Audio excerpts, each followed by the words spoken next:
Hər vaxtınız xeyir olsun əziz dostlar. Mən Yadigar Nağıyev.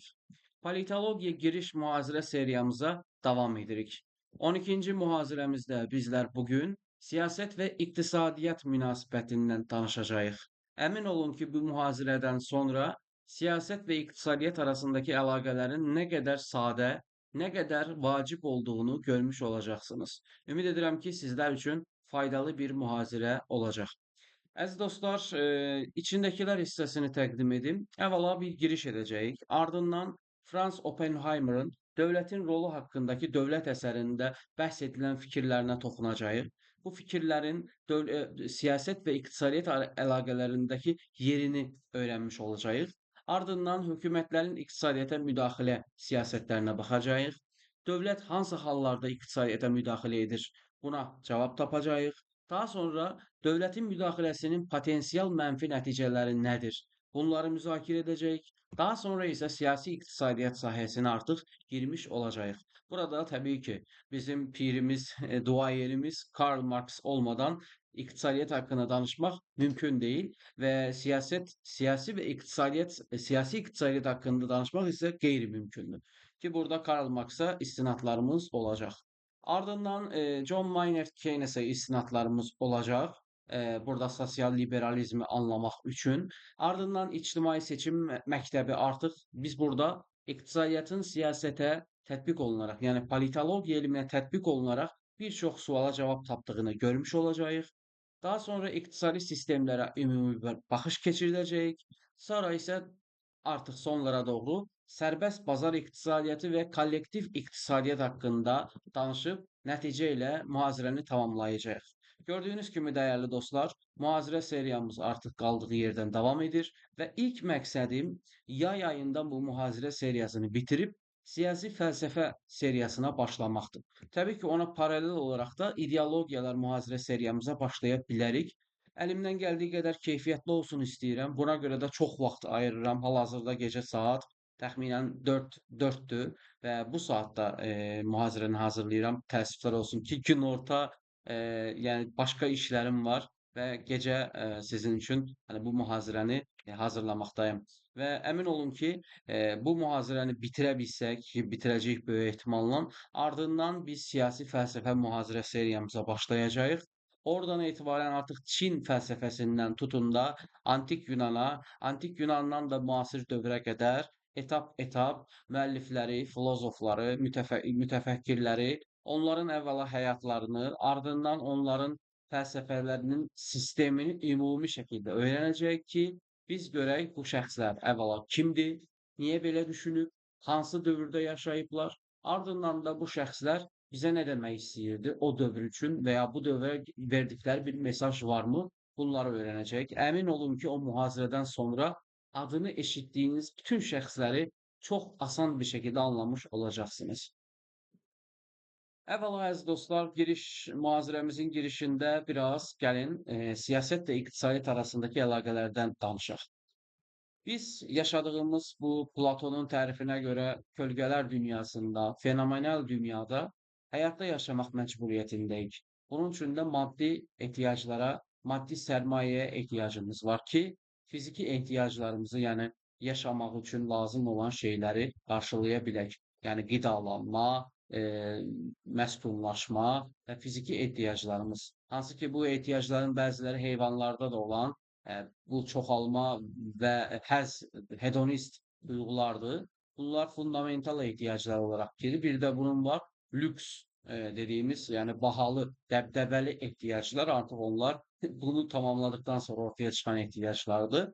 Və gördüyümüz kimi bu ehtiyaclarımızı qarşılamaq üçün də biz ailəni, cəmiyyəti və dövləti. Dövlət nə idi? Cəmiyyətin siyasiləşmiş bir formasiyası, bir vəziyyəti. Və burada biz dövləti qurduq. Dövlət də bizim ümumi maraqlarımız ətrafında birləşdi. Və biz təbii olaraq həyatda qala bilmək üçün bu dövlətin alt unsurları olan cəmiyyətdə və ailədə rol olaraq müəyyən bir peşə ilə cəmiyyətə xidmət göstərdik. Bizim istehsal etdiyimiz xidmət və ya mal başqa bir xidmət və ya malla mübadilə edilir. və beləliklə sosial nizam özünü qoruyur və yenidən istehsal edir və beləliklə biz həyatda yaşamış oluruq. Bu momentdə iqtisadi sistem olaraq baxırıq, amma dövlət, yəni dövləti idarə edənlər və ya xalqa xidmət edənlər yeni adı ilə public managementlər nə edirlər əziz dostlar? Xalqın rifahını daha da yaxşılaşdırmaq üçün müəyyən paketlər, müəyyən layihələr, müəyyən proyektlər hazırlayırlar və bu proyektləri də özləri olduğu kimi hazırlamırlar. Onların da hökumətlərin, yəni demək olar ki, hər birinin bir ideologiyası var və ideologiya işin içinə daxil olduğu zamandan etibarən buna biz politik ekonomi, yəni necə deyərlər əziz dostlar, buna siyasi iqtisadiyyat deyirik. Və beləliklə siyasi iqtisadiyyat insanlara istehsalat prosesinə, xidmət prosesinə müdaxilə edərək ədaləti qorumağa çalışır və bunun üçün də müəyyən ideologiyadan məsələyə baxır. Və burada da görürük ki, tarixin hər dövründə olduğu kimi indi də siyasət və iqtisadiyyat bir-biri ilə sıx əməkdaşlıq etmək məcburiyyətindədir. Əziz dostlar, iqtidar konsepsiyası haqqında danışanda da demişdik axı, bir siyasi iqtidarı əldə etmək üçün hər şeydən əvvəl nə lazım idi? Güc amili lazımdır. Güc bir tərəfdən fiziki ola bilər, yəni birini döymək, əzmək, sındırmaq, bir şey etmək, məcbur etmək, zorlamaq. Bir digər tərəfdən də maddi güc, pul deməkdir. Yəni pulunuz varsa siyasi iqtidarda güc sahibi olub gücünüzü qoruya bilirsiniz. Yəni bunlar görün nə qədər bir-birindən iç-içədir. Digər tərəfdən də burada da qeyd elədiyimiz kimi siyasi rəhbərlər də cəmiyyətin rifahı üçün öz ideologiyaları əsasında siyasi iqtisadiyyat modelləri qəbul ediblər. Gəlin indi bunlarla yaxından, yavaş-yavaş, asandan çətinə doğru öyrənməyə başlayaq. Və xahiş edirəm əziz dostlar, izləyərkən mühazirələri, yəni buranı izləyin, sadəcə fotoları çəkib qaçmaqla kifayətlənməyin, not alın dediklərimdən. Çünki dediklərim əmin ola bilərsiniz ki, eşitmədiyiniz bir çox da şeydən ehtiva olunub və bunlar da sizin üçün çox faydalı ola bilər. Əvvəla biz iqtisadiyyatdan danışmaq üçün iqtisadiyyat və siyasətin konkret olaraq gözümüzdə canlanan, amma özü də mücərrəd olan, yəni gözümüzlə görmədiyimiz amma onun vasitələri, rıçaqları ilə üzləşdiyimiz dövlət haqqında danışmalıyıq. Franz Oppenheimer bir sosioloqdur, sosioloqdur. O Dövlət adlı əsərində dövlətin rolundan bəhs eləyir və deyir ki, burada bunları mən xülasə sizə bildirim. Deyir ki, fərd bir şeyi istehsal edir və ya xidmət göstərir. İstehsal etmək həm mal ola bilər, həm də xidmət ola bilər. İkisi də istehsal etmək mənasını verir. Və qarşılığında da başqa xidməti və ya malı istehlak edir, yəni mübadilə edir. Bu iqtisadi yoldur, yəni. Mübadilə ilə ehtiyaclarını qarşılayır. Yəni sistemin, sosial nizamın qorunması üçün günlük fiziki ehtiyaclarımızı qarşılamaq üçün buna ehtiyacımız var və təbii yoldur, yəni bu. Bir başqa yolu isə başqasının işinə qarşılıqsız əl qoymaqla ehtiyacların ödənməsi siyasi yol. Yəni siz istehsalatda ya da xidmətdə yer almırsınız, ancaq bu xidmətdən pay götürürsünüz. Biz buna Pisistratos dövrünə getsək, çıxsaq, onda bir və ya ikisi də deyə bilərik antik Yunanda. Yavaş-yavaş o mühazirədən də nümunələr götürürəm. Biz Şumerlərə də getsək, Mannalara da getsək, Atropatenaya da getsək, Çinə də getsək, indiki dövrümüzə də getsək, vergini görürük də, düzdürmü? Amma bu sizinlə birlikdə xidmət göstərilmək bahasına olan bir şey deyil. Xidmət haqqı deyil. Əslində sizin əməyinizdən götürülməkdir. Biz buna siyasi yol deyirik. Əslində Oppenheimer bunu qədim dövrlərdən nümunə göstərdiyi üçün buna soymaq deyir daha çox. Çünki deyir ki, xidmətdə heç bir rolun yoxdur, əməyimdə heç bir rolun yoxdur, amma məndən vergi alırsan, mənim belə deyək də əldə etdiyim məhsula, xidmətə çökürsən, onu məndən əldə edirsən. Qədim dövrlər üçün nümunə göstərsək. Amma deyir, müasir dövrdə artıq bu quldurluq anlayışı ki, əvvəl var idi. Yəni vergi müfəttişləri gəlirdi, sizin torpaqdan vergi alırdı, istehsal etdiyiniz məhsulun onda birini alırdı, üçdə, dörddə birini alırdı, hər neysə. Artıq deyir ki, müasir dövrdə dövlət bu vergini toplayır, onu artıq müasir qurum şəklini toplayır, daha müasir bir formada toplayır və deyir ki, istehsal edirsənsə, payımı verməlisən. Amma bu payı da mən sənə qarşılıqlı mübadilə olaraq verirəm. Yəni burada əslində biz quldurluqdan, soymaqdan daha çox iqtisadi yola qayıtmış oluruq. Dövlət deyir ki, mən səndən vergi alıram, o vergini sənə qaytaracam. Necə qaytaracaq bu vergini? Bir, yol, infrastruktur çəkir, su xəttləri, kanalizasiyalar. Sonra sənin vaxt gələcək, sosial ödəmələrin olacaq, əmək pensiyan olacaq, pensiyan olacaq, yaşa görə pensiya, işləmədən də yaşa görə pensiya ala bilərsən ki, bunu bizim ölkədə deyəsən ləğv edib pensiyaya çevirdilər. Yəni məsələn səni qoruyur polis, asayiş, yəni belə deyək, Daxili İşlər Nazirliyi olaraq sənin təhlükəsizliyini qoruyur müəyyən mənfi əməllərdən. Sonra sərhədləri qoruyur hərbi gücü ilə, iqtisadi yolla dediyimiz kimi, bəzən səndən əldə etdiyi vergidən stimullar üçün başqa kənd təsərrüfatı ilə məşğul olan sahibkarlara verir, sənaye müəssisələrinə verir ki, yəni görürsən ki, artıq xalqın razılığı ilə bu vergilər alınır. Çünki xalqın həyatı üçün xərclənəcək. Artıq burada nə olmuş olur? Antik dövrdə, orta əsrlərdə və ya yeni dövrdə biraz artıq ortaya çıxan o quldurluq kimi zəbt eləmək, kralların, feodalların, lordların kəndlinin boynunu sıxmağı artıq necə deyərlər, müasir dövrdə artıq rıza ilə, razılıqla əldə edilir ki, biz də burada artıq bunun daha müasir formaya transformasiya olduğunu görürük. Hökumətlərin iqtisadiyyata müdaxilə siyasətlərinə gəlin baxaq. Hökumətlər müəyyən maraqlar üçün iqtisadiyyata təsir etmiş. Məsələn, birincisi müəyyən vasitələrlə daha doğrusu, məsələn, birincisi pul siyasətidir. İndi bilirsiniz ki, əziz dostlar, bəzi dövlətlərdə konstitusiyaya görə fərqlilik göstərə bilər. Bəzi dövlətlərdə mərkəzi bank dediyimiz dövlətin əsas pul istehsal elədiyi və bankların belə deyək, banklara kredit verən aparatı demək olar ki, bəzən dövlətin inhisarında olur. Yəni hökumətin inhisarında olur. Bəzən isə muxtar ola bilir. Yəni öz daxili avtonom fəaliyyəti ilə, öz daxili muxtariyyəti ilə qərarlar ala bilir. Hökumətin müdaxiləsi olmadan. Bəzən də hökumətin müdaxiləsinə açıq mərkəzi banklar var ki, məsələn, orada xüsusilə də məsələn Türkiyə Respublikasında olduğu kimi, biraz Azərbaycan Respublikasında olduğu kimi, məsələn, burada hökumət Mərkəzi Banka müdaxilə edə bilir. Çünki onun siyasətinə əsasən Mərkəzi Bank qərar vermək məcburiyyətindədir. Amma digər tərəfdən məsələn ABŞ kimi ölkələrdə, Avropa İttifaqı kimi ölkələrdə orada da əslində təsirləri var, amma məsələn Trump Fedin belə deyək, Federal Bankın rəhbərini dəyişmək istəyir, onu ittihamlar edir. O da onu müdaxilə etməyə çalışır. Yəni demək olar ki, hər dövlətdə əslində Mərkəzi Banka bir müdaxilə var. Ancaq bəzən də heç müdaxilə edilmir, öz axarına buraxılır. Amma yəni tam müdaxilə edilmədən bir vəziyyəti olan bir dövlət yoxdur. Müdaxilə mütləq var, çünki hökumətin aldığı bir siyasət var, o siyasətin icra olunması lazımdır.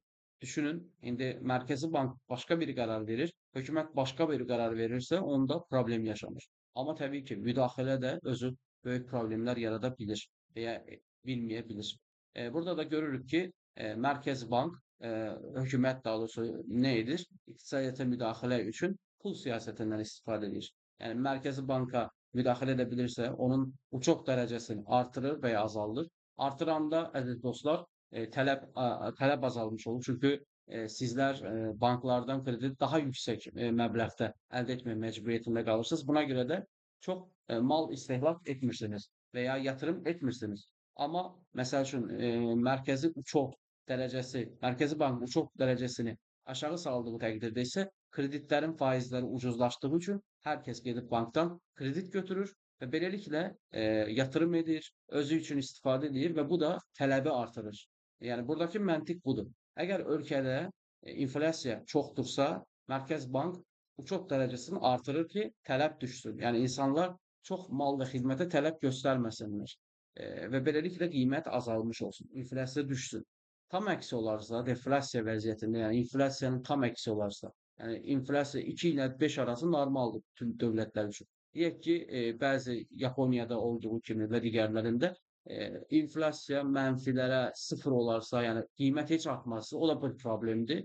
Çünki insanlar stimul qazanmalılar. Düşünün, hər il 5 manata eyni bir şeyi satırsınız. Bunun yavaş-yavaş 5 manat 10 qəpik, 5 manat 20 qəpik olmalıdır ki, insanlar desin ki, mən hər il varlanıram, bu hissə qapılmalıdır. Buna göre de görürsünüz ki onlar da əksinə marketin çox dərəcəsinə endirirlər ki, insanlar daha çox tələb göstərsin xidmət və mallara ki, qiymətlər artsın, inflyasiya da artsın. Yəni bu ümid edirəm ki, bunu anlamış oldunuz. Maliyyə siyasətlərində isə təbii olaraq hökumət veya dövlət deyək, hökumət çünki müvəqqəti hakimiyyətdə olur. Dövlət daha çox nədir? Özünün bir bütçəsi var. Bu bütçəni maliyyələşdirməlidir ki, polisə, yəni Daxili İşlər Nazirliyinə, Xarici İşlər Nazirliyinə, Müdafiə Nazirliyinə, İqtisadiyyat Nazirliyinə və digər nazirliklərə pul verə bilsin. Yəni onlar pul olmadan necə onlara xidmətini təmin edə bilər ki? Bunun üçün də dövlət öz ərazisi daxilində və ya digər xaricdəki yatırımları vasitəsilə gəlir əldə edir. Daxildəki yatırımların, daxildəki yəni vətəndaşlarından və ya dövlətin özünün təşkilatlarından gəlir və ya vergi əldə edir və beləliklə də nə edir? Büdcəsini maliyyələşdirir. Bəzən görürsünüz ki, dövlətlərin büdcələri defisit olur, yəni kəsirli olur, yəni tam ödəyə bilmir. Onun qarşılığında gedirlər banklardan, xarici banklardan veya bəzi beynəlxalq təşkilatlardan kredit alırlar ki, o boşluğu doldursunlar ki, o bütçə fəaliyyətini davam etdirsin, xidmətlər əksilməsin.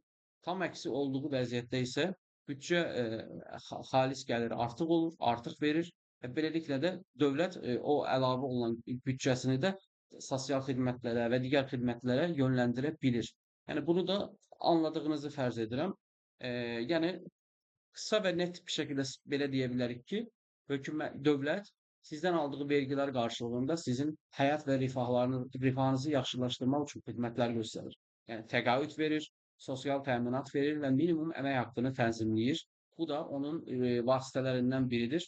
Müəyyən sahələrdə də stimullaşdırıcı addımlar atır. Məsələn, subsidiyalar verir və ya oradakı vergini aşağı salır ki, orada daha çox istehsalat olsun, daha da oradakı xidmət hamıya yayılsın və ya ucuzlaşsın. Dövlət hansı hallarda iqtisadiyyata müdaxilə etdik dedik. Bəs hansı hallarda iqtisadiyyata müdaxilə edir? 1. İqtisadi inkişaf üçün. Dövlət baxır ki, xalqının daim şəkildə rifahını yüksəltməlidir. Bunun üçün iqtisadiyyata müdaxilə edə bilir. 2. Deyək ki, yeni qurulmuş bir dövlətik, müstəqillik qazanmışıq. Hələ bazar iqtisadiyyatında keçirik. İndi Sovet dövründən qopmamızı, ayrılmağı, müstəqillik qazanmağı buna nümunə göstərə bilərik. Düşünün, 70 illik bir kollektiv iqtisadi model var. Buradan biz sərbəst bazar iqtisadiyyatına keçirik. Nə qədər ağrılı, acılı bir vəziyyəti xatırlayanlar bilir. Bütün post-Sovet dövlətlərində də belə oldu. Yəni tək bizdə belə deyildi.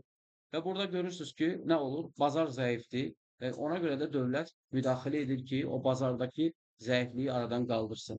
Özü məsələn istehsala qoşula bilir. Özü məsələn necə deyərlər, bir xidmət göstərir ki, bu xidmət və istehsalatla birlikdə dövlət o boşluğu doldurmağa çalışır.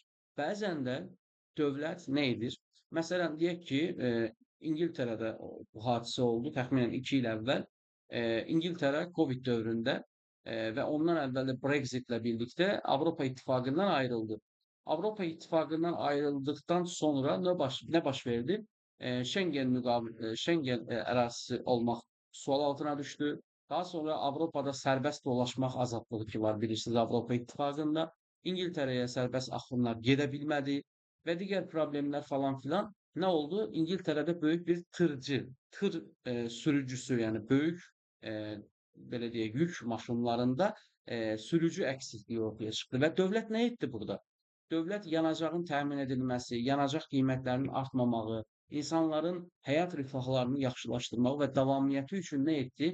Hərbiçilərə, yəni əskərlərə sürücülük etməyini əmr etdi və beləliklə bu problemi həll etmiş oldular müəyyən dövrə qədər. İndi hal-hazırda vəziyyətlərinin nə olduğunu bilmirəm. Yəni görürsünüz ki, bu yerdə də dövlət müdaxilə edir. İqtisadi böhranların qarşısını almaq üçün, bəli, əslində buradakı eynidir. Böyük iqtisadi böhranlar vaxtı, birazdan danışacağıq bu barədə, dövlətlər iqtisadiyyata müdaxilə edir. Orada məsələn, deyək ki, infrastruktur işlərini artırır, yol çəkimi, tunellər, nə bilim, kabel çəkmək, bu inşaatlara daha çox üstünlük verir ki, müvəqqəti o çətinlikdə insanlar işsiz qalmasınlar. Yol çəkilir daim gördüyünüz kimi, bütün dövlətlərdə görə bilərsiniz. Magistral yollar çəkilir, baxımları olunur ki, Bu da nədir? Daim işsizlik azalmağı üçün bu addımlara gedirlər. Daha sonra da dövlət təbii ki, vergilər alaraq həm maliyyə siyasətində vergiləri alaraq həm büdcəsini maliyyələşdirir, yəni büdcəyə gəlir göndərir o xidmətlərin aparılması üçün, həm də kasıb, orta təbəqə və varlı arasında, təbəqələr arasında vergini ədalətli bir şəkildə təyin edərək nə edir? Varlıdan daha çox alır, orta təbəqədən daha çox alır. Varlıya görə biraz azalır təbii ki. Kasıbdan isə onlara nisbət daha az alır ki, sosial ədalət təmin edilsin. Təbii ki, bu ideologiyada olan dövlətlər üçündür. Bəzi dövlətlər var ki, məsələn, Argentina kimi dövlətlər daha çox anarxik liberalizmin müdafiəçidirlər ki, bu da dövlətin heç bir şeyə qarışmamağı, öz təbii vəziyyətinə buraxmalıdır ki, hansı ki bu sistem kapitalizmin yəni ən iyrənc formasıdır. Bu vaxtilə tətbiq olunub, sonradan tərk edilən bir modeldir. Daha sonra isə təbii ki, qeyd elədiyimiz kimi kasıbların qorunması və kasıblıqla mübarizə hər vətəndaşa bərabər imkanlar vermək üçün dövlət iqtisadiyyata müdaxilə edə bilir və ya öz xidmətlərində də bunu göstərir. Məsələn, dövlət məktəblərinin pulsuz bir şəkildə təmin edilməsi kimi. Təbii ki, dövlət məktəbləri ilə özəl məktəblər arasında da həm ideolojik fərqlər var, həm də ki, necə deyərlər, keyfiyyət fərqi də olduğunu unutmayaq. Bəs yaxşı, dövlət müdaxilə elədi və müsbət tərəflərini gördük də, yəni ən azından gördük ki, xaotik vəziyyətlərdə dövlət müdaxilə edərək o xaotik vəziyyətdən cəmiyyəti çıxarır, insanların həyat rifahlarını yaxşılaşdırır. Bəs yaxşı, müdaxilə eləyəndə potensial mənfi nəticələr nələrdir? Bir, bunu bildik. Minimum əmək haqqının, məsələn, nümunələr verəcəm burada əziz dostlar sizlərə. Bir, minimum əmək haqqından, iki, şirkət vergilərinin silinməsindən. Birincisi əmək haqqından nümunə verək. Minimum əmək haqqı, əziz dostlar, bir il ərzində dövlətin sərhədləri daxilində işləyən insanların ən az alacağı maaşdır. Və bu maaş birbaşa dövlət tərəfindən müəyyən edilir ki, insanların həyat rifahları aşağı səviyyəyə düşməsin.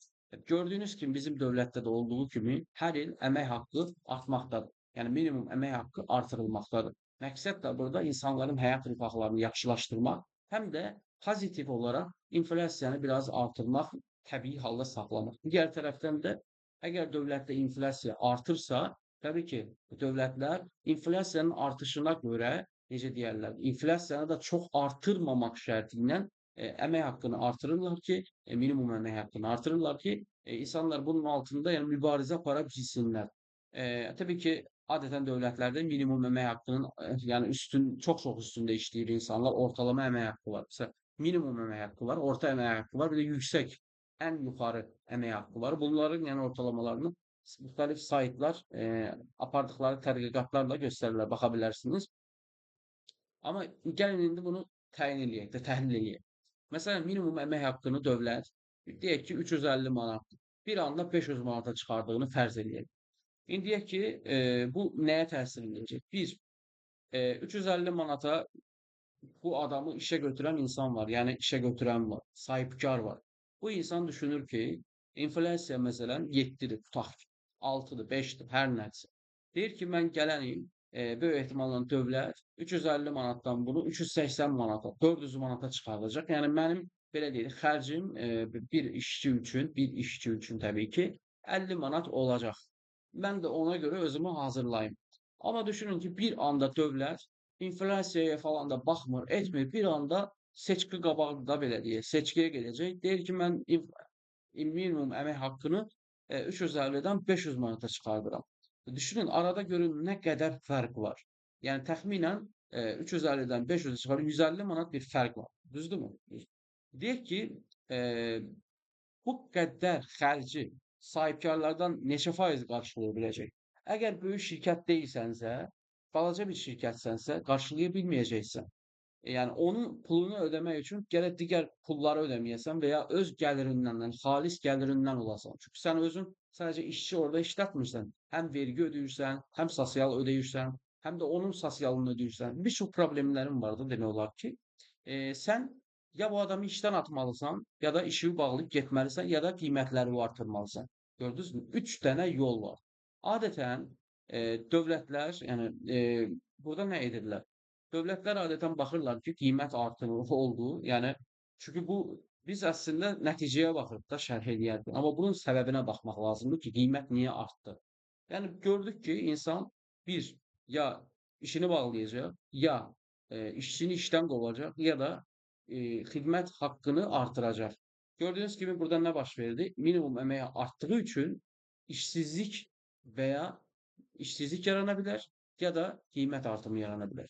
Və beləliklə bir yerdə başlayan o artış dalğası hər yerə bürünür.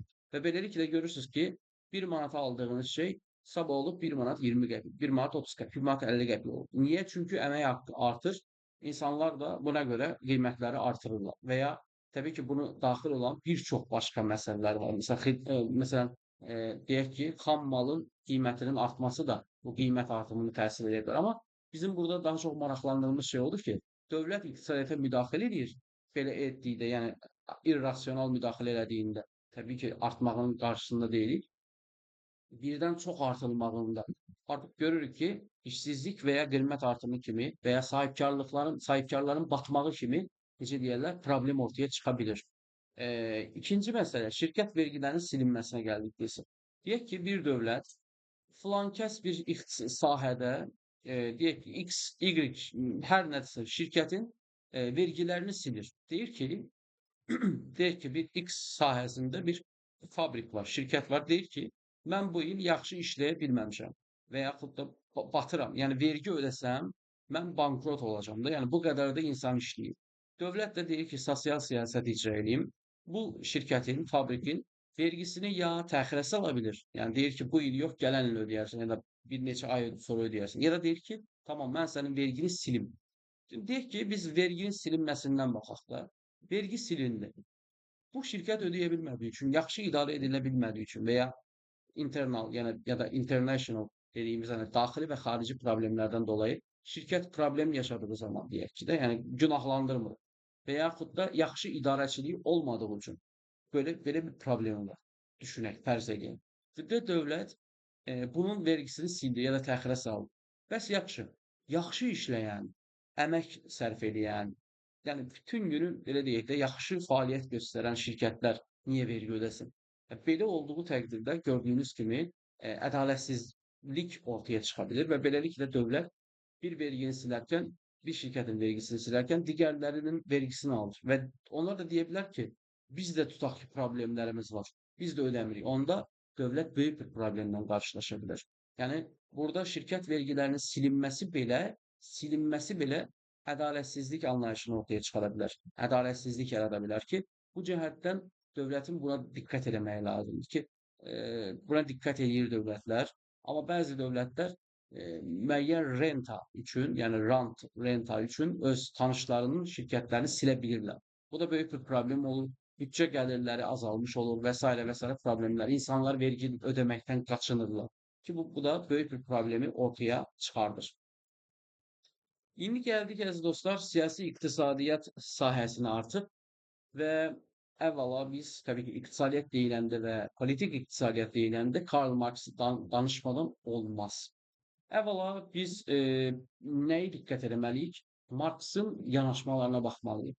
Əziz dostlar, Marx demək olar ki, tarixin və dialektik materializmin banisi olaraq əslində ondan əvvəl Platonda da bu fikirlər var da nəysə deyir ki, bəşəriyyət bir neçə iqtisadi model sonrasında indiki hala gəlib.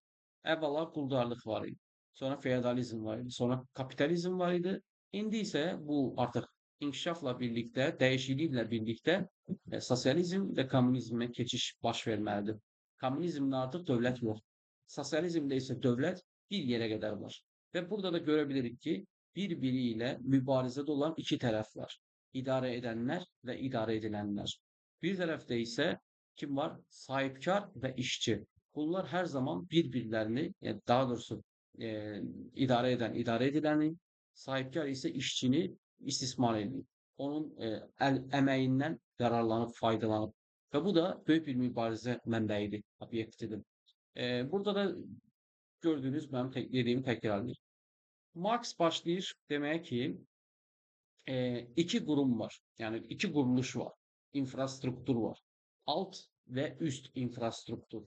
alt infrastruktur üst infrastrukturu müəyyən edir. Məsələn, buradan bir misal necə verə bilərik? Məsələn, Freudda psikoanalizdə belə bir şey var. İnsanların şuur altında yatan şeylər, səbəblər, problemlər, travmalar onun şuur üstünə təsir göstərir. Burada da aslında psixologiyada bundan yararlandığını deyə bilərik. Nəysə ayrı bir məsələ. Burada da görürük ki, alt quruluş nədir? Əvvəla mən onu qeyd edeyim. Alt quruluş insanla iqtisadi istismar prosesidir, əlaqəsidir. Yəni sahibkar işçini istismar edir. Bu altda baş verir. Bəs yaxşı, bu istismarın davam edilməsi və yaxud da işçinin bu istismara razılıq göstərməsi üçün nə lazımdır? Təbii ki, üst quruluş lazımdır. Yəni bunu legitimləşdirən quruluş. Bu da nədir? İnancdır, qanundur, mədəniyyətdir. Yəni birbaşa bunlar buna təsir göstərir. Necə? Deyək ki, tarixin hər dövründə bu belədir. İdarə edilən, istismar edən və istismara məruz qalan.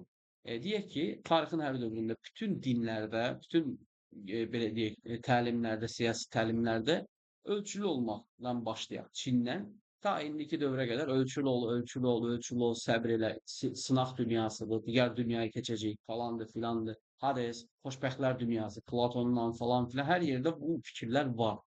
Və görürük ki, bu fikirlər aşılanaraq, məsələn, Hindistan nümunəsində olduğu kimi, milyardlarca insan yaşayır, amma vəziyyətləri səfalətdir. Amma orada görürsünüz ki, dini təlimin çox böyük bir təsiri var. Çünki Marksizmə görə mən bunu şərh edirəm.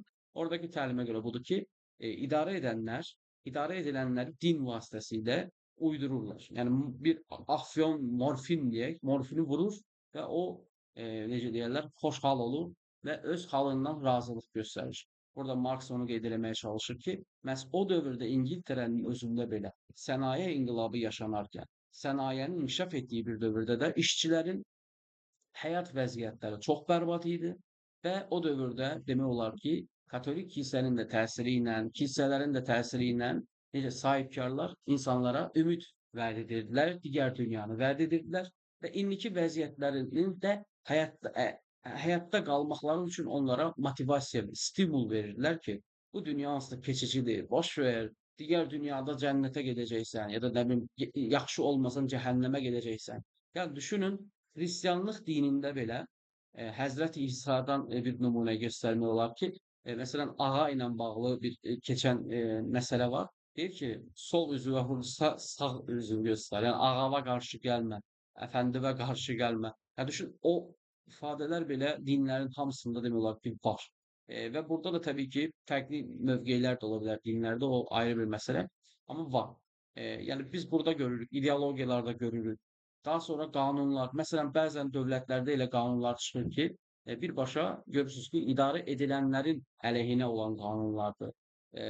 İdeologiyalarda, məsələn, sağ görüşlü olan ideologiyalarda, daha çox kapitalizmi mənimsəyən liberal və neoliberal yanaşmalarda biz bunları görə bilirik. Yəni bu özü elə Qərbin özündə də var olan bir şeydir, Amerikada da var olan, ən böyüyü elə Amerikada var olan bir şeydir ki, kapitalizm orada, yəni hazırlanan sənədli filmlərdə də gelib özünüz də görə bilərsiniz, məqalələrdə baxa bilərsiniz ki, kapitalizm orada yəni özünün ən güclü variantını göstərir və orada da təbii ki, təriqətlərdən, dinlərdən istifadə edərək bunu razılıq əldə edirlər. Təbii ki, burada bu vəziyyət var və təbii ki, Marks və bir daha qeyd edir ki, belə bir tendensiya var, belə bir davamlılıq var. Burada istismara məruz qalan və istismar edən var. Bəs yaxşı, burada vəziyyət necə olacaq? Təbii ki, burada bir şey də vurğulamağı unutdum. Sinif mübarizəsində ona keçəcəm. Sinif mübarizəsini ortaya çıxaran səbəblərdən biri də istismardan əvvəl insanların işlədiyi və özünün payı ola biləcəyi hesab edilən artıq dəyərin sahibkar tərəfindən istismar edilməyidir. Məsələn, bir fabrikdə işləyirsiniz, fabrikdə bilmirsiniz də indi maşın istehsalat, maşın qayırma fabrikidir. Maşının, nə bilim, deyək ki, sizə təkərləri gəlir, birisinə ayaqları gəlir. İşçilər bilmir heç nə düzəltdiklərini, hərə öz planına düşəni işləyir, Fordizmdən qalan bir ənənə ilə və insanlar yadlaşır, öz düzəltdiyi maşındır, öz əməyi ilə ortaya gətiriblər də, amma sahibkar onlara maşın vermək yerinə, o hazırladığı maşını ona vermək yerinə onu satır. Amma orada o işçinin əməyi var, ve orada görünmeyen emeği var. Ona bağlılığı, əsaslığı var, amma onu nəzərə almadıkları üçün onun artıq dəyərini də əlindən almış olurlar. Yəni artıq dəyər dediyimizdə, yəni bunu bir də normadan artıq işləməyinə baxmayaraq onun hesaba qatılmaması olaraq da düşünə bilərik. Burada da Marx deyir ki, tabii ki üst kuruluş işçilerin bu vəziyyətə qarşı çıxmağına, qarşı razılıq əldə etməyinə kömək edir. Digər tərəfdən də iqtisadi model elə qurulub ki, kapitalizmdə insanlar daim işsiz qala bilərlər. Yəni deyirsiniz ki, məsəl üçün 100 nəfər işsiz var bu dəqiqə. Birisi gəlir deyir ki, mənə 5 dənə məsələn fəhlə lazımdır. Tutaq ki, adamın 100 dənə işsiz vardı, tutaq düzdürmü? Adam istediği qiymətdən o 100 nəfərdən 5 nəfər seçə bilir. Çünki o insanların yaşamaq üçün, yəni necə deyim, ehtiyacları var və 100 nəfərdən bəlkə də 80 nəfər buna razılıq verəcək. Adam da baxır ki, çox işsiz var, istədiyi qiymətdən onları işə götürə bilir. Amma təbii ki, bu hansı hallarda keçərlidir? Klassik liberalizm, yəni daha o dövlətin müdaxilə etməyə başlamadığı o 1929-dan əvvəlki dövrə aid bir şeydir bu. Sərbəst bazar iqtisadiyyatı. Adam Smith'li dövründə, görünməz əllər falan. Bu barədə danışacağıq birazdan. Bu dövrdə keçərlidir ki, işçilərin yəni razılığı və onların say etibarilə çox olmağı məcburiyyətdən dolayı işsizlik də olduğu üçün işləmək məcburiyyətindədirlər və hər qiymətə işləyə bilirlər. İnqilab məsələsinə gələk. Marx deyir ki, kapitalizm o kadar sertleşecek, o kadar keskinleşecek ki öz başını yiyecek. Çünkü indiki dövrdə sahipkar olan insanlar, istismar eden insanlar vaxt gələcək ki, inhisarçılıq artacaq. Yəni oligopolluk artacaq. Mesela indi görürsünüz, dünyanın hər yerində rəqəmsal şirkətlər artıq inhisar yaradır. Google deyəndə artıq hamı dayanır. Çünki artıq o inhisar yaradıb orada. Bir özünün inhisarını, monopoliyasını yaradıb ki, özünə rəqib gördüyü şirkətləri də o dəqiqə satın alır ki, rəqib ortaya çıxmasın, gücünü qorusun. Və beləliklə də bunu görə bilirsiniz.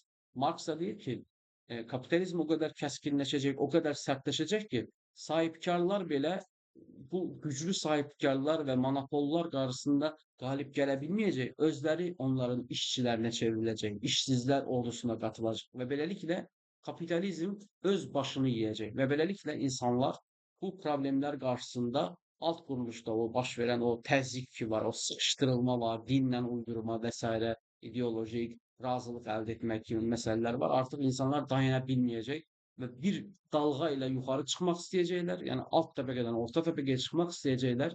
Çıxa bilmədikləri vaxt artıq ortaya bir inqilab çıxacaq. İnqilab çıxmağından sonra da nə olacaq? Artıq sinif, çox sinifli bir vəziyyət deyək ki, ortadan qalxacaq.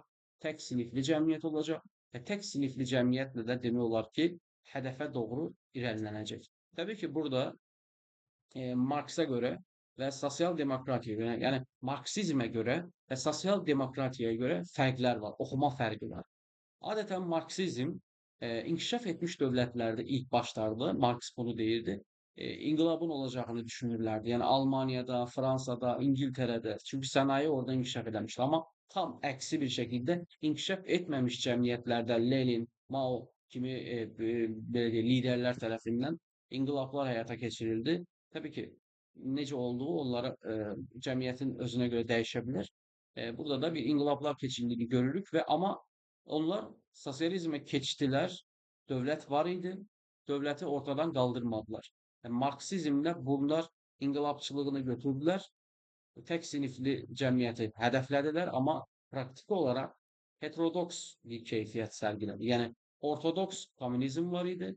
Heç bir şey dəyişməyən orijinal, amma heterodoks edərək onun orijinallığını da dəyişib özünküləşdirdilər. Məsələn, Leninizm oldu, Stalinizm oldu, Maoizm oldu ki, onlar özlərinə görə, öz reallıqlarına görə pragmatik qərarlar alaraq, necə deyərlər, Marksizmi dəyişdirdilər.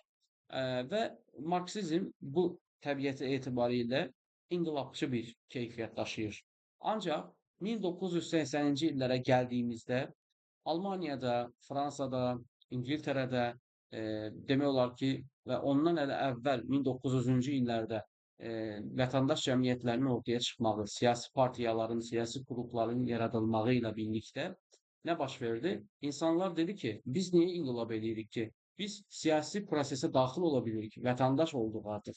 Qadınlar və kişilər. Artıq biz prosesə daxil olaraq iştirakçı demokratiya ilə birlikdə öz haqlarımızı tələb eləyə bilərik.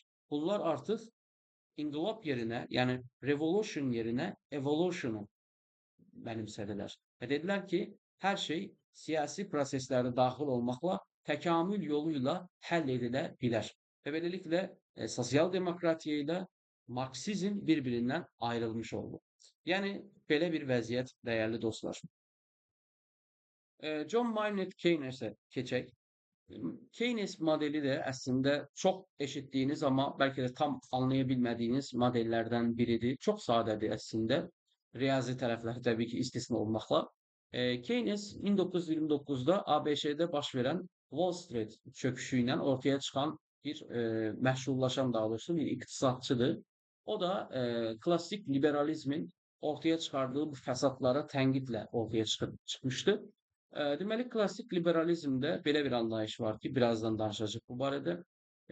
Dövlət bir, necə deyirlər, gecə qaravulçusudur, hakimdir, tərəfsiz bir hakimdir, iqtisadiyyata qarışmır və insanlar özləri tələb və təklifə görə bazarda münasibətlərini formalaşdırırlar. Xidmət və mal istehsalatı və bunu barteri ilə, mübadiləsi ilə məşğuldurlar.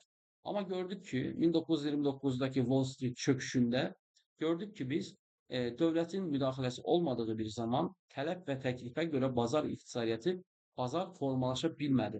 Bazar getdikcə monopoliyaların əlinə keçdi.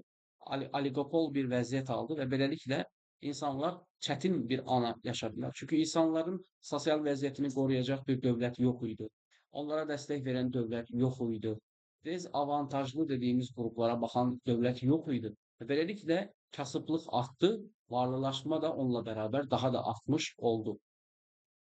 Biz burada nəyə gördük? Əmək haqqı düşəndə klassik liberallar deyirdi ki, əmək haqqı düşəndə işsizlik təmin ediləcək və beləliklə daha çox insanlar işlə təmin olunmuş olacaqlar. Bəs yaxşı, maaşlar düşdü deyək, insan işə girdi deyək. Klassik liberalizmi müdafiə edən şəxslər. Bu insan aşağı maaşla necə həyatını, refahını davam etdirəcək? Yəni gördüyünüz kimi burada klassik liberalizm daha çox sahibkarların maraqlarını qoruyur. Bunu da Keynes rədd edir. Dövlət deyir ki, bazara müdaxilə etməlidir. Bir, dövlətin əsas məqsədi ümumi daxili məhsulun hər illik milli gəliri daim artırmalıdır. Çünki milli gəlir artdıkça insanların həyat rifahları da artacaq. Və təbii ki, bazar dinamik olmalıdır. Yəni bazar əgər dinamik olmazsa, tələb və təklifə görə formalaşmağı düşünürlərsə, təbii ki, nə olacaq? Bəzi qruplar qazanacaq, bəzi qruplar qazanmayacaq. Qazanmayan qruplar da nə edəcək bu pulu? Gedib yastığın altında yığacaq. Çünki bilməyəcək ki, sabah nə olacaq, olmayacaq. Qarışıq bir, anarxik bir vəziyyətdir dövlət müdaxilə eləmədiyi üçün. Və burada da təbii ki, nə olacaq? Ümumdaxili məhsul, milli gəlir azalmağa başlayacaq. Bazar daha statikləşəcək, tələb və təklif zəifləyəcək, tələb azalacaq, təklif çox olsa da nə olacaq? Yəni satılan mallar satılmayacağı üçün sahibkar batmış olacaq. Ona görə də Keynes dedi ki, dövlət müxtəlif layihələrlə, müxtəlif dəstəklərlə insanlara pullar versin ki, insanlar da gedib bu pulu xərcləsinlər. Pul yastıq altında qalmasın, daim dövr eləsin. Ondan buna. Məsələn, tutaq ki, bir balıqçı düşünün, bir çörəkçi düşünün, bir nə bilim bir şey sahə düşünün. Balıqçı balıq tutmalıdır, gətirir onu çörəkçiyə verir. Çörəkçi bir şeydir. Yəni gördüyünüz kimi mal daim mübadilə edilir. Pul da onun kimi. Pul əldə qaldıqca dəyərlənə bilər. Ona görə dəyər qazanmamaq üçün daim əl dəyişdirməlidir. Burada da gördüyünüz kimi milli gəliri artırmaq üçün dövlət büdcəsini artırmalıdır, dəstəklərini və ya bir deyək yol çəkməlidir ki, müvəqqəti olaraq işsizliyi azalda bilsin. Digər tərəfdən deyək ki, dövlət layihələr aparmalıdır, müvəqqəti layihələr də ola bilər bunlar ki, insanlar daim özlərinə iş tapa bilsinlər. Vergilər azaltmaq da düşünülə bilər ki, burada da tələbi artırmaq üçün insanlar daha çox xərcləsinlər deyə. Təbii ki, bu fikir 1980-ci ilə qədər varlığını qorudu. Ondan sonra demək olar ki, Hayek tərəfindən rədd edildi. Neoliberalizm adı altında təzədən bu fikir biraz düzəldilərək dövlətin müdaxilələri ən aza olmasa da biraz azaldıldı və neoliberalizm ortaya çıxdı. O ayrı bir mevzu oldu. İçtimai seçim mektebinde ise biz 90'lı illerden itibaren biz James Buchanan rehberliğinde içtimai seçim mektebinin politologiye dahil olduğunu gördük. Yani artık politologiya daha da necə deyərlər, konkretləşməyə başlayır. Çünkü riyaziyat işin içine girdiği zaman ihtimal nəzəriyyəsi vesaire ile birlikte prognozlar vermək asanlaşır, məsələni anlamaq asanlaşır. Burada James Buchanan neyi düşünürdü? Derdi ki siyasi aktörlerin yani siyasetçiler, bürokratlar ve seçicilerin davranışlarını, iktisadi nəticələrini araştırar. Görək bunlar niye belə davranış sərgiləyir? Burada da davranışın üç əsas fərziyyəsi ortaya çıxır. Bir, metodoloji fərziyyəsi. Yani deyir ki, hər bir fərd mühazirənin girişində də dediyimiz kimi, hər bir fərd həyatda qalmaq üçün, sosial nizamın davamı üçün, öz fiziki ehtiyaclarını qarşılaya bilmək üçün, fundamental ehtiyaclarını qarşılaya bilmək üçün fərdlər qərar verir. Bu qərarları da öz faydalarına əsasən hedonist bir şəkildə verməklədir. Təbii ki, bu da biraz indeduktiv bir məsələ ola bilər. Burada da diqqətli olmalı. Çünki bəzi insanlar həqiqətən yaxşılıq eləmək üçün də qərarları verə bilər. Öz faydalarını düşünməsə də. O da ayrı bir məsələ. Maksimal prinsipi var ki, burada da biz bir daha necə deyərlər, fərdlərin rasional olduğunu qəbul edirik və deyirik ki, fərdlər əgər rasionaldırsa, fərdlərin təşkil etdiyi qruplar, ailələr, partiyalar, siyasi təşkilatlar, fərdlərin özünün seçici olaraq rolu da öz faydalarını düşünəcək. Yəni burada həm tək formada fərdin öz maraqlarına görə yaşadığını, seçimlər etdiyini rasional bir şəkildə düşünürük. Daha sonra bu fərdlərin də çoxluğunu təşkil edən o siyasi və sosial qurumların da bu məsələdə öz faydalarını maksimuma çıxartmaq istədiyini düşünürük. Siyasi mübadilə prinsipinə baxdığımızda isə iqtisadiyyatda nətər ki bir şey, bir mal və xidmət qarşılıqlı olaraq mübadilə, barter edilirsə, siyasi sahədə də xidmətlər mübadilə edilir. Məsələn, necə olur bu?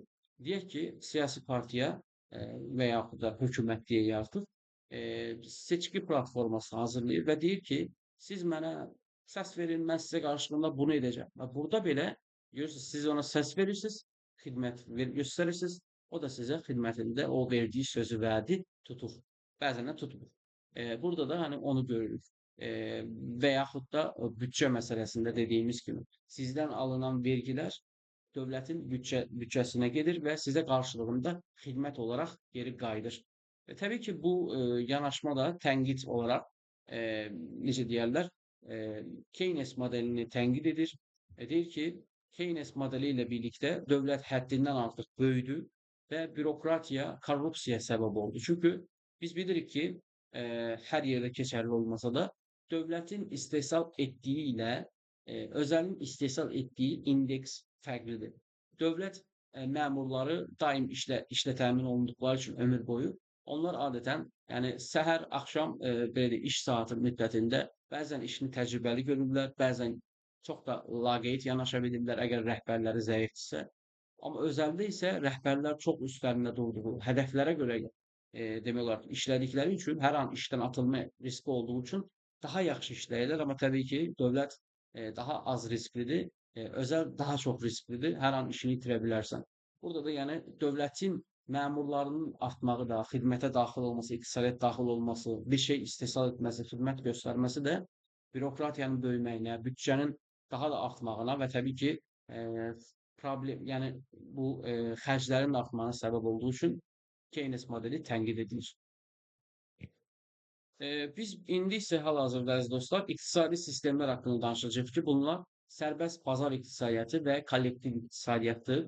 Hər ikisində də qeyd eləmək lazımdır ki, iqtisadi münasibətlər hamısı var.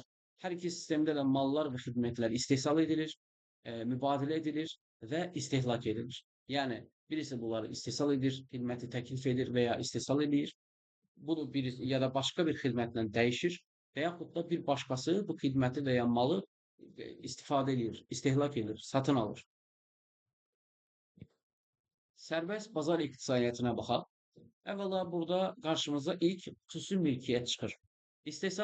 İstehsalat vasitələri, yəni buna daxildir əmək, sərmayə, torpaq, xam mal. Bunlar hamısı bir şəxsə aid ola bilir. Amma digərində aid ola bilməyəcək. Sərbəst mübadilə var.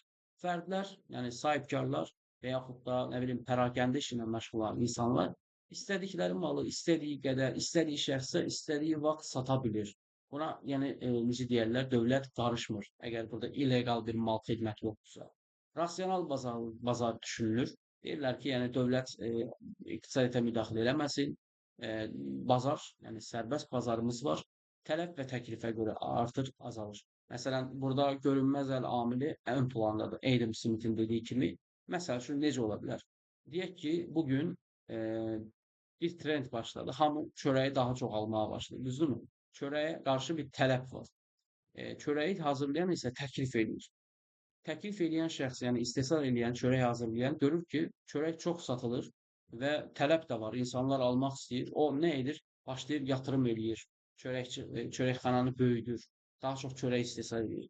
Artır. Amma bu bir yerdə artıq tələb azalarsa, o adam batacaq və yaxud da balacalaşmaq məcburiyyətinə qalacaq yenidən.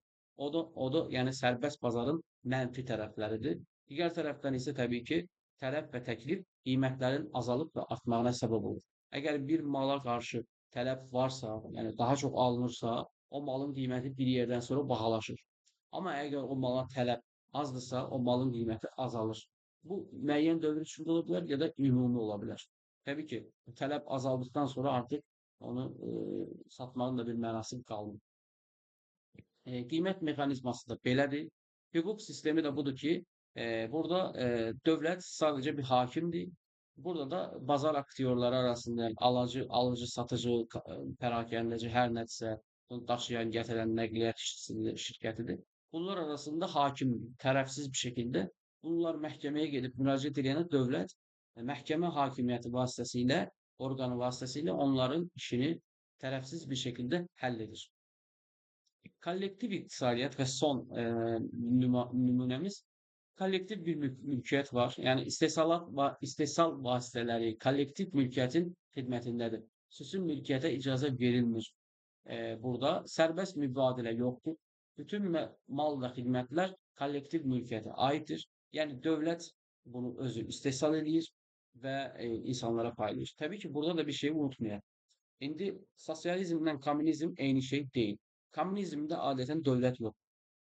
Komünizmdə insanlar özləri işlədikləri fabrikin sahibləridir. Orada istehsal etdiyi hər şeyi öz aralarında bölüb paylaşırlar.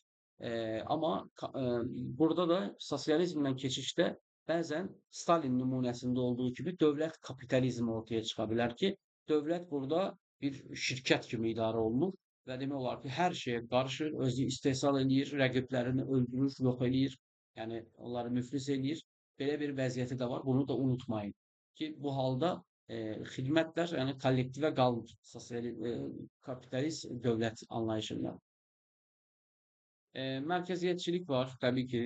Hansı malın, hansı xidmətin nə qədər, necə, harda, nə formada istehsal ediləcəyinə, kimə veriləcəyinə, paylanacağına dövlət ya da dövlətin bu aidiyyatı bir qurumu qərar verir. Məhdud iş bölgüsü var. Sinifsiz cəmiyyət qurulduğu və ya qurulmağı məqsəd edildiyi üçün iş bölgüsü də məhduddur. Yəni fundamental şeylərə üstünlük var. Hüquq dövləti yerinə təlimatlar var təbii ki. Dövlət burada öz istehsalatda qoşulduğu üçün burada da hakim ola bilməyəcəyi üçün, öz-özünə qarşı ola bilməyəcəyi üçün də burada sadəcə göstərişlər var. Zənginliyin paylanmasında da təbii ki, dövlət dediyim kimi dövlət kapitalizm ayrı bir şeydir, sosializm ayrı bir şeydir, komünizm ayrı bir şeydir. Komünizmlə baxdığımızda kollektiv iqtisadiyyata burada işlədiyin yerdən mal sahibi ola bilirsən. Kollektiv arasında paylanılır.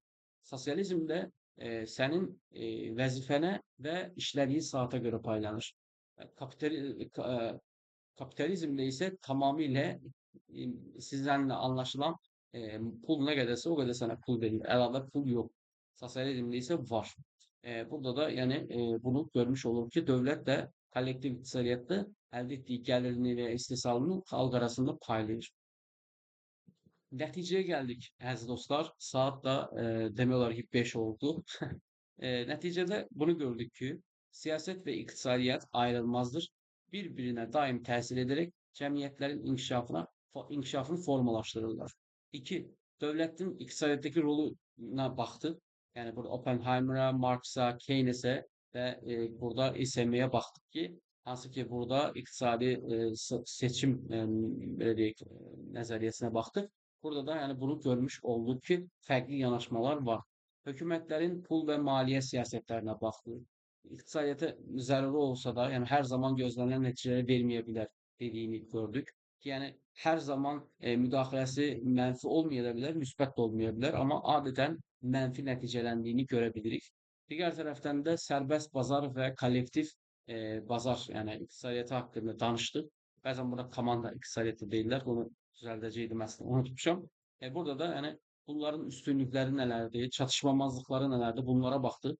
Ve son olarak da yani biz gördük ki her bir modelde unutulan ve unutulmaması zararı olan bir şey var. Modelin orta olmalı, yani ölçülü olmalı. Çok ifrata kaçmamalı. Ölçülü olduğu təqdirdə hər kəsə xitab edə bilməyi və buna biz iqtisadiyyatda karma iqtisadiyyat deyirik ki, dövlət və özəl müştərək olaraq fəaliyyət göstərirlər. Dövlət stratejik yerlərdə fəaliyyət göstərir, enerji sahəsində, su vesaire. Eee, özel ise diğer sahilerde. Mesela Almanya en güzel numunedir ama orada da eriyir artık karma iqtisadiyyat. Çin mesela güzel bir numunedir aslında karma iqtisadiyyata. Bizim özümüzde Türkiye'de mesela buna numunedir diyebiliriz gəz dostlar. Belə bugün sizlerle birlikte siyaset ve iqtisadiyyat arasındaki münasibətləri şərh etdik. Ümid edirəm ki, faydalı oldu. Məni izlədiyiniz üçün təşəkkür edirəm.